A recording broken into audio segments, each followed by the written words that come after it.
and let's begin this journey and talks. Yeah. Hi, Claudia. Thanks for having me again here. Yes. What is the relationship between the spiritual work and therapy?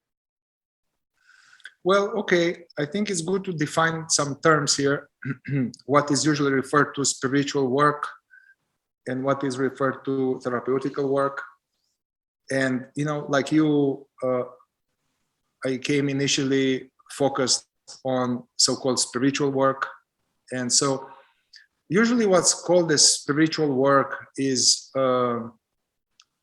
applying teachings connected to, let's say, what is called as awakening or enlightenment, trying to wake up from sleep. You know, spiritual work is usually associated with, let's say, pursuing Zen meditation or Buddhist meditation or Tibetan Buddhist practices or Indian teachings or Fourth Way, Gurdjieff, Ouspensky. So which they are connected to somehow kind of as if how we are right now, the normal state of mankind is that's we are living under our potential, and many teaching speaks about this, that as compared to what is possible in terms of potential of consciousness, we are asleep or half asleep or waking sleep, living an illusion and in suffering. So the spiritual work, at least as it is mostly understood, it's connected to, let's say, developing this quality of mindfulness or awareness, becoming more the ability to be present, to observe our inner experience, to, you know, the usual condition, as you know, is that there's all this bunch of thoughts all the time, memories, this endless chatter, negative thoughts, all the time, somehow not being conscious in the here and now, and somehow the body's here, the mind is somewhere else. And so big part of so-called spiritual work is to jumpstart, you know, like in a battery in a car, jumpstart this becoming more conscious. So interested in kind of developing, let's say, or jumpstarting this quality of witnessing, being mindful. Spiritual work, as it gets a little bit deeper, usually tends to deal with questions of identity, like who am I? A lot of this non-duality, Advaita Vedanta, you know, masters like Ramana Maharishi, Nisargadatta, and also these are masters that were coming from this Indian tradition with the Bhagavad Gita, Upanishad, piece of that, speaking about the self, and somehow the, I guess, spiritual work connected to discovering what that self that they talk about is. What is the self? Who am I? Am I these thoughts? Am I this bunch of feelings? Am I this story of me that, oh, I'm Mihai and I'm from Romania and I'm not good enough, or I'm broken or something. So somehow discovering that there is something else besides this bunch of thoughts and what's called the ego or the ego story. Different traditions, they call this different way, like, you know, as you know, in the Fourth Way, they are talking about we are identified with our false personality, or in other traditions that we are identified with the separate self, separate imaginary self, or the ego or selfing. And good spiritual work in my book is trying to point experientially to show us that there is something else in our experience that is invisible, yet is the only thing that is constant in our life, what is called as awareness, consciousness, or presence. So spiritual work in my book is connected to presence and consciousness, awareness, and to define terms. All these terms to me, and to these traditions, they are synonymous, like awareness, consciousness, presence, beingness, the self refers to that, whatever it is, which is aware right now. Like right now, you are aware of some tensions in your body, and you're aware of sounds, and so there's something that is aware. Maybe the tension went away, the thought went away, but there is this unchanging element, which is the soul, or the consciousness, that which is aware, and in the state of humanity, that is, nobody tells us about this in school. Our parents, they don't tell us. And so spiritual work is about discovering what we really are as the presence. Why? Because, well, my thoughts changed so much since I was a little kid. My attitudes, my preferences, my emotions change all the time. But that which was aware of them hasn't changed. So that qualifies as being the self, that which doesn't come and go. Spiritual work, I'll get to therapy, yeah? Yeah, good. Also, spiritual work, as it gets deeper, they are pointing to the fact that this presence, even if we are in awareness teachings like fourth way, we may still have some misunderstandings about this presence due to lack of investigation. We think that this presence is mine, is personal, and it's my little presence, my little consciousness, and then you have another little consciousness, and your cat has a consciousness, so there are now billions of little separate consciousnesses. And so yes. Spiritual work, the idea is that to be open to the possibility and to investigate in a particular kind of way that there's no evidence that this presence is finite, limited, and depending on the body.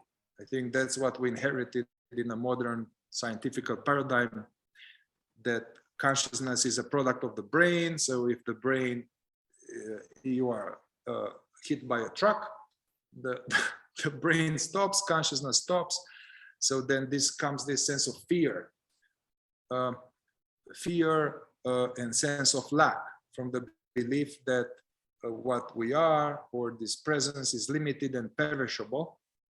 So all these good spiritual work teachings are to first realize that we are not the body, we are not the mind, we are not our beliefs, we are not the programs, we are the presence.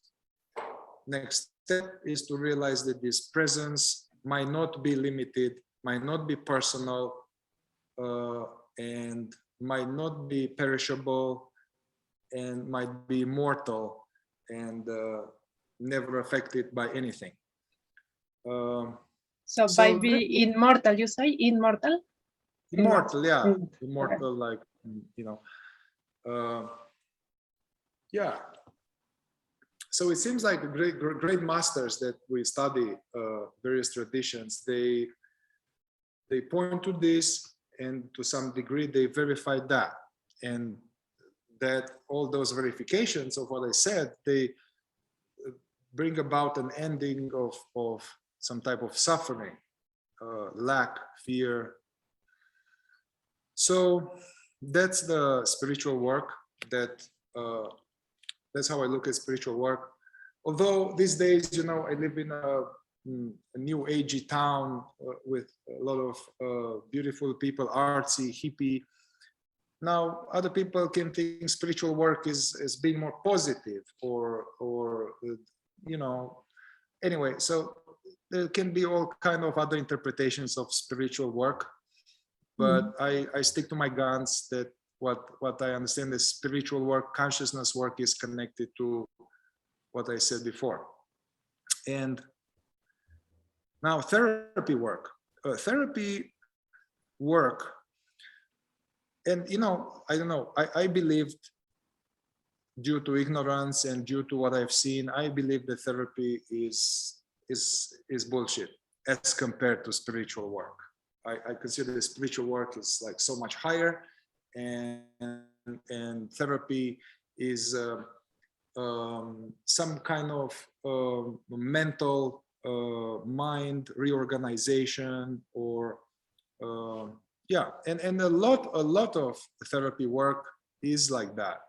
Okay. Like talk therapy, talking, just dealing with the head and the thoughts, and even if there are feelings, we are talking about the feelings. So I discovered gradually that there are other types of therapeutical modalities which are aligned with spiritual understanding. So, and which I recommend for people, any kind of awareness-based or awareness-based body-mind psychotherapy, or awareness-based somatic psychotherapy, which they are still aligned with the understanding that there is awareness, and we start exploring or investigating our ego from awareness, and at the same time deals not just with the mental, the beliefs, but also with all of these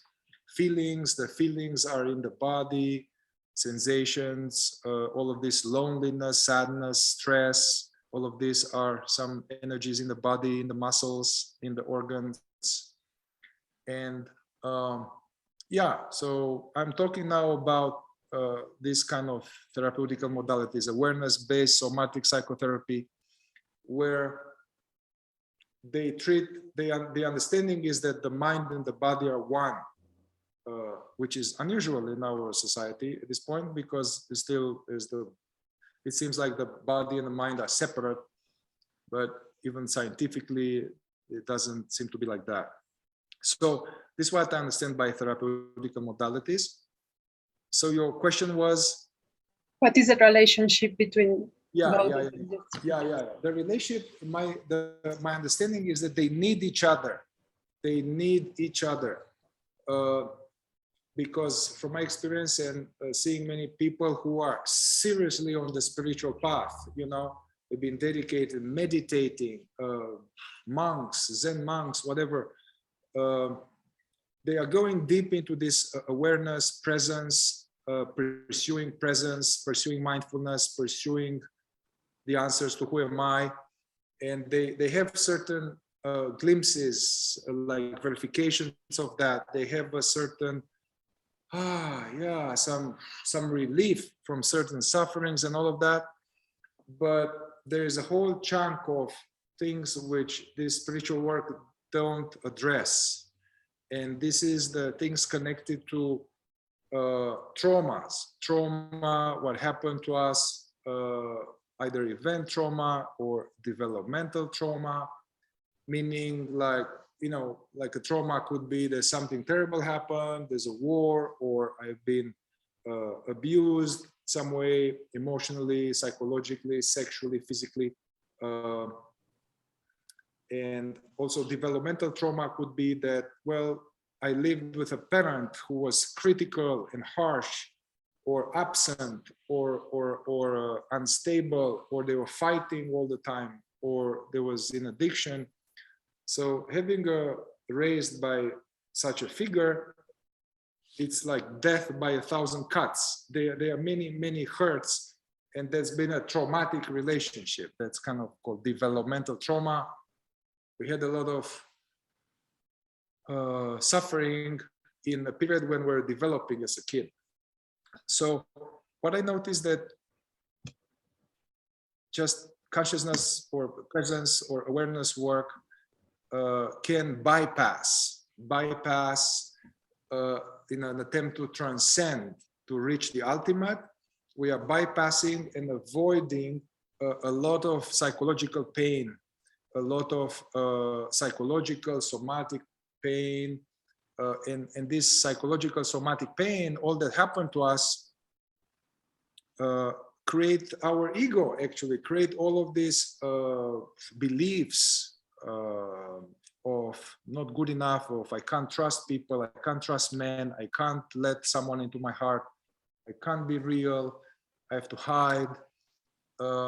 So it's a lot of, let's say, at the human level, we kind of been messed up with. So the human element is twisted in knots. So if I now go towards transcendence, spiritual work, although this may bring some relief, it may tend to leave a lot of these knots untouched.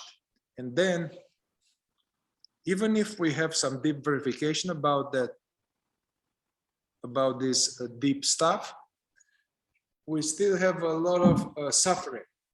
And so that's a pity, you know. So we are not enjoying the fruits of spiritual work because we still have issues in our psychology, in our body, that we don't even know we have, that we keep trying to transcend. And it's not possible to transcend them. It's not possible. They will catch up with us. So I see that these good therapies, awareness-based somatic psychotherapies, they are helping in the spiritual work to now deal with the wounds from childhood and the traumas from childhood and the beliefs that were formed after those wounds from childhood or other events in our life. So yeah, so that's actually what my work with people, and even this modality I developed, circle of being shadow work, it needs both of them. Yes, there is the spiritual aspect of learning about presence, mindfulness, not being identified, who am I? Yes, let's do that. Because, you know, I think Gurdjieff was saying that no work can be done in sleep. So if we are checked out and totally identified with every thought, there's no way we are going to go to our wounds. So yeah, becoming more awake, and becoming more awake, you know, get more stable also. Then going back to the basement, our subconscious, you know, Freud, Jung, all of that, going to the subconscious and bringing this light of awareness to unconscious stuff. And then they start to come up. They start to come up, and then it's painful and all of that, but then they start to be resolved. So the relationship is tight. I feel like they need to go hand in hand. And I have seen in myself and other people, if they just do one of them, there's something unbalanced and there are still problems.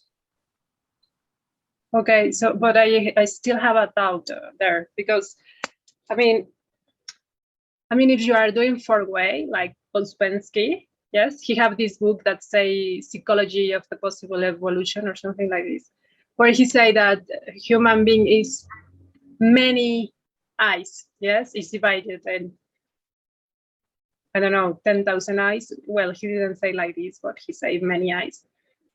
So he basically is work with psychology and spirituality and spiritual development since the beginning.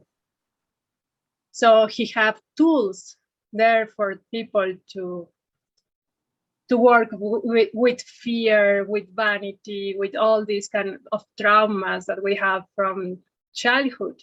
So why someone that is in the four-way needs a therapist? I mean, if there is all these tools that this teacher is giving you. Good, it's good to have doubts, very good. So, well, and I guess whoever is aware of fourth way, I guess it's a customized. Well, the problem with the fourth way teachings is that they have died long time ago, and we have never met, and we have a bunch of books The problem with Jesus and with Ramana Maharishi and with Gurdjieff and Ouspensky is that they have died. So now we have a bunch of books and their teaching can be distorted and it's incomplete. Ouspensky himself had the wisdom and humility to call his first book Fragments from an Unknown Teaching. Yeah. So now, so I wouldn't associate the fourth way teachings with, let's say, you may end up after 8 years in Gurdjieff and Ouspensky, and who might have a lot of distortions in issues life, and then he becomes a teacher. He has a lot of issues, and so that's the problem with the fact that the Ouspensky and Gurdjieff were not here with us. I think they were here with us. I think it will be a little different. Now, talking about the teaching itself, yes, fourth way I appreciate is they are learning to study your false personality, to study this sense of me, which is actually the ego. They call it false personality, and they are talking about that, hey, this is made out of different sub-personalities, like the one that says, oh, I'm better than you, look at me. There's another one that says, oh, I'm afraid, it's not safe to trust anybody. Another one that says, whatever, I have to hide. So they have good pointers to study the false sense of self and to study thoroughly, as I know Rodney Collin was saying, observe yourself as an interesting stranger, know all of these sub parts, know that it's not just me, I, these are many little I's, many little parts that we identify with, so bring awareness to them, know that this is not who we are, and this is good teaching.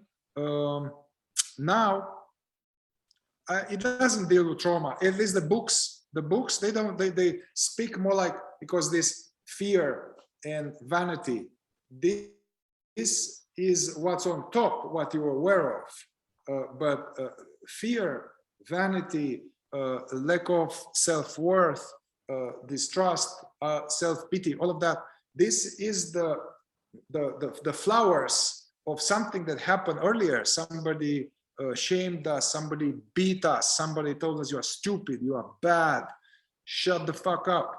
So they are not dealing with that. I was in a fourth way. I had no idea of any trauma or wounds from childhood. I think it didn't matter, and it matters a lot because it drives all of this false personality. Okay, so what happened with fourth way is that I understand they don't work with the deep wounds from your essence, well, from your childhood.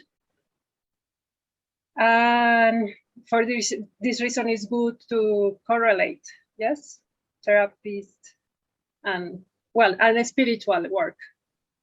Yes, and also I want to make a distinction. It's good for us, we've been in this fourth way, but no, we have been in a certain organization that seemingly is connected with the fourth way.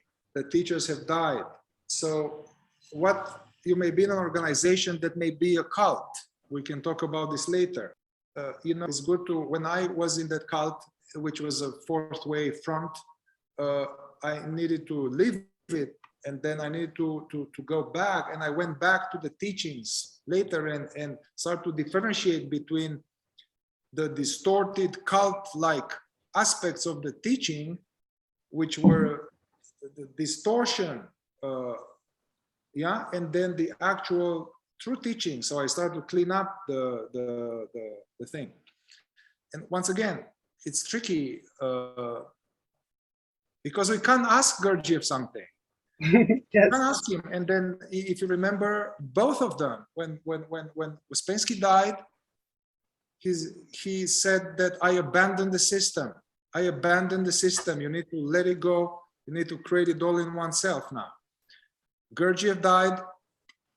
His last words is that I leave you all in deep shit. you know, like he was aware that in spite of his attempts and all of that, not many people got it. So out of those people who didn't get it, they start writing books, they start doing something else. Another example is that, you know, was a student of Gurdjieff who was American, and he brought the fourth way in America. And then he was, they say, teaching the fourth way in America, I don't know, the 50s or something like that.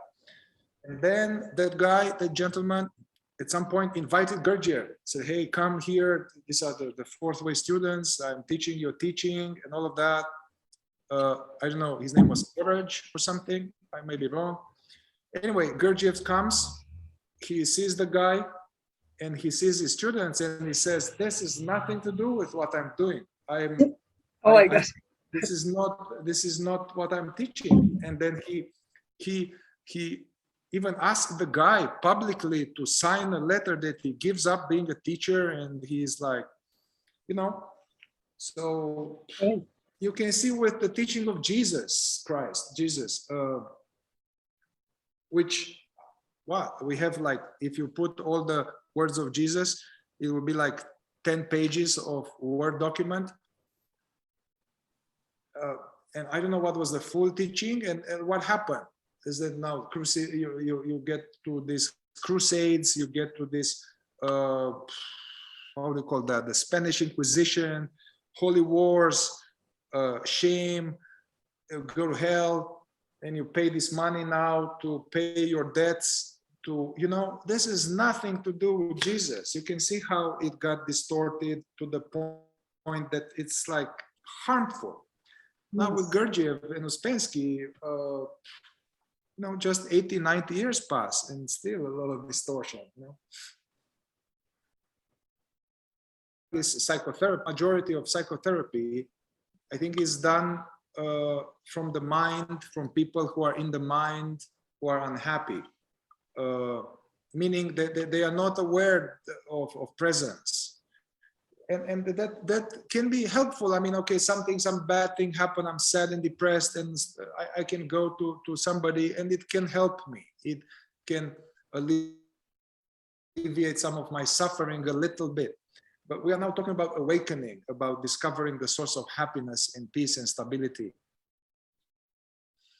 So when I say psychotherapy is like good psychotherapy, which, as I said, awareness-based, the somatic psychotherapy, and then forget about even psychotherapy.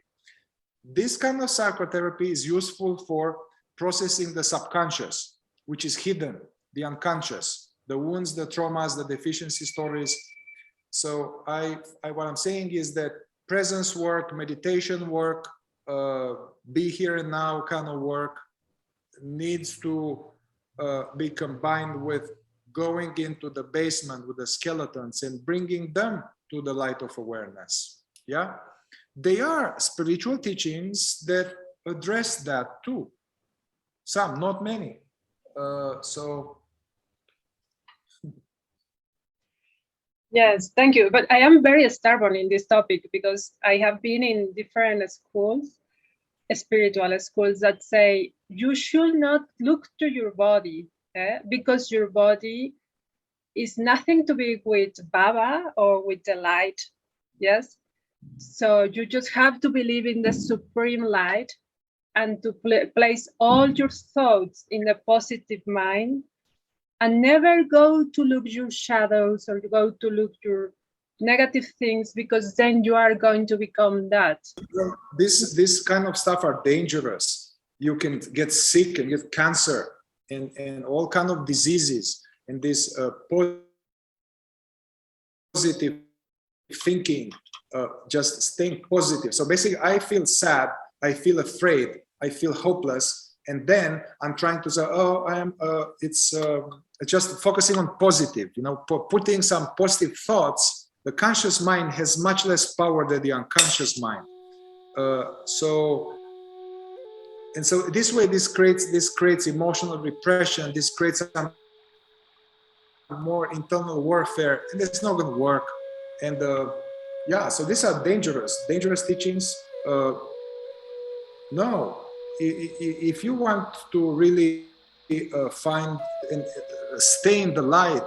We need to see what is dark in ourselves, everything, because if we don't bring the light to what is dark and contracted and separate and all of this stuff, they are still there in the basement, and then they accumulate, and then I need to create restlessness, agitation, discontent, addiction.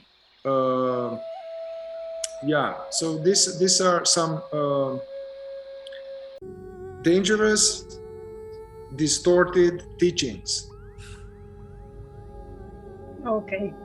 Yes. And there are many, even a lot of good. I pursued after the fourth way experience. I discovered many teachers who were, integrous. They were honest. They were integrous, and they were wise.